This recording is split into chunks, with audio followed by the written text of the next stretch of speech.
नमस्कार, मैं हूं संगीता गौड़। स्वागत है आपका मर्दो हिंद 24 न्यूज पर। आप देख रहे हैं 12 बजे की देश दुनिया की खबरें विस्तार से। एमसीडी ने डेंगू के आंकड़े नहीं दिए, पर अस्पतालों में बढ़ गए मरीज।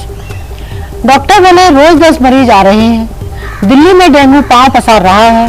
राष्ट्रीय राजधानी के कई अस्पतालों में डेंगू मरीजों की संख्या में बढ़ोतरी दर्ज की गई है।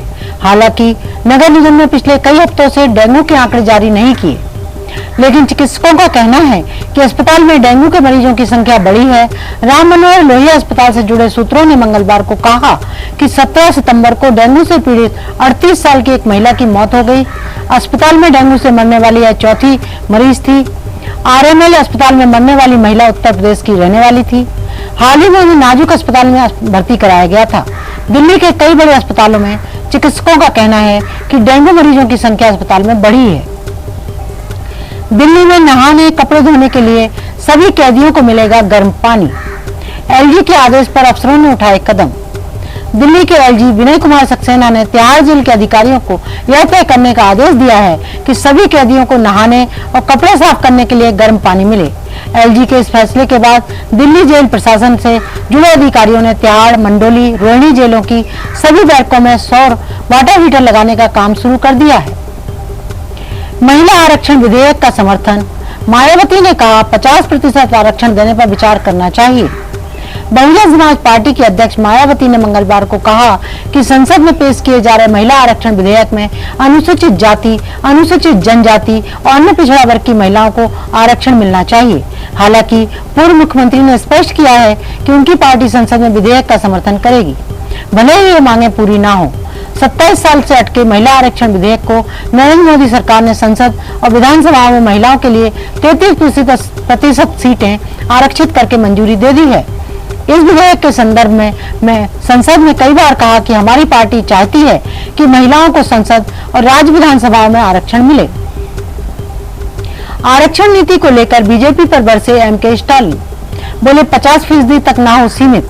संसद के विशेष सत्र के दूसरे दिन लोकसभा में पेश किए गए महिला आरक्षण बिल से इतर आरक्षण नीति को लेकर तमिलनाडु के मुख्यमंत्री एमके स्टालिन ने केंद्र की बीजेपी सरकार पर हमला बोला है। सामाजिक न्याय सम्मेलन में मंगलवार को सीएम स्टालिन ने कहा कि केंद्र की बीजेपी सरकार आरक्षण नीति को ठीक से लागू नहीं कर रही है। उन्होंने मांग की कि राज्यों को आरक्षण का अनुपात तय करने की अनुमति मिलनी चाहिए। सीएम स्टालिन ने जोर दिया कि रोजगार और शिक्षा में आरक्षण को 50% तक सीमित नहीं किया जाना चाहिए। उदाहरण के तौर पर तमिलनाडु में अधिकतम 69% आरक्षण था और इसे 50% तक सीमित नहीं किया जाना चाहिए। तमिलनाडु में सत्तारूढ़ डीएमके के अध्यक्ष स्टालिन ने कहा कि योग्य वर्गों की आबादी के आधार पर राज्यों को आरक्षण की मात्रा तय करने की अनुमति दी जानी चाहिए।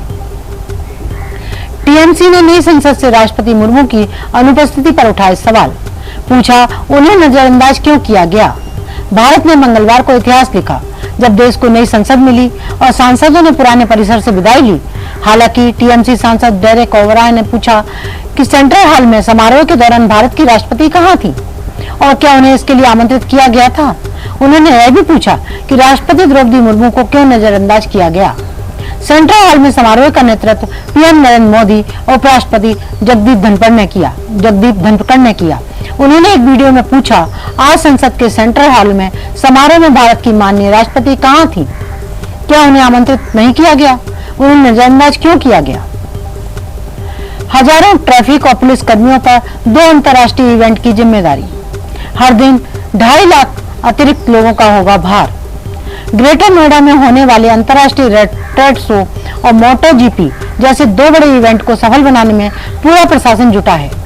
इसकी पूरी जिम्मेदारी हजारों पुलिस कर्मियों के कंधों पर भी है। करीब 1400 ट्रैफिक पुलिस और 4000 पुलिसकर्मी इन व्यवस्थाओं में तैनात किए जाएंगे।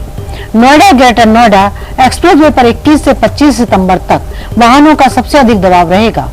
यहाँ प्रतिदिन 80,000 अतिरिक्त वाहनों की आवाजाही की संभावना है। ट्रैफिक व्यवस्था को बनाए रखने के लिए 3 सुपर जोन, 12 जोन और 24 सेक्टर में बांटकर 1400 ट्रैफिक पुलिस कर्मियों को जिम्मेदारी दी जा रही है। इस दौरान नोएडा ग्रेटर नोएडा एक्सप्रेसवे से होकर निकलने वाली दूसरे राज्यों की बसों को भी NH-24 से होकर जाना होगा। नोएडा में मेट्रो के सामने 15 साल की लड़की ने क्यों लगाई छलांग। सिटी सेंटर मेट्रो स्टेशन पर हड़कंप। नोएडा में एक नाबालिग लड़की ने मेट्रो ट्रेन के आगे छलांग लगा दी। Noida city centre metro station पर नाबालिग लड़की ने मेट्रो ट्रेन के आगे छलांग लगाई है। लड़की के इस कदम से वहां हड़कंप मच गया। इस दौरान लड़की बुरी तरह जख्मी हो गई।